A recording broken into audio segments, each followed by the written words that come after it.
आज बनवलं होतं हैदराबादी पनीर. गॅसवर पॅन ठेवला, त्यात कांदा घालून घेतला, कोथिंबीर घातली, पुदिना घातला, पालकाची पाने घातली, छान असं भाजून घेतलं.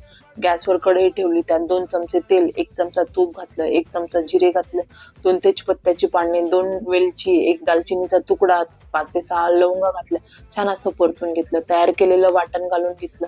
2 टोमॅटोची प्युरी घातली, 1.5 चमचा आलं लसणाची पेस्ट, 1.5 चमचा लाल मिरची पावडर, 1 चमचा गरम मसाला, पाव चमचा हळद, 1.5 चमचा धने पावडर घालून घेतलं.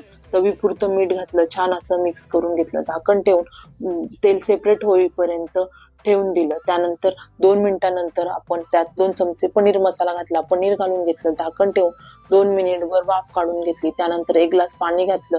झाकण ठेवून 5 ते 7 मिनिटभर भाजी उकळून घेतली. त्यानंतर कस्तुरी मेथी, कोथिंबीर घालून घेतली. गॅस बंद करून घेतला. तुम्हाला जर माझ्या रेसिपी आवडत असतील तर नक्की लाईक करा. सर्वात महत्त्वाचं हसत राहा.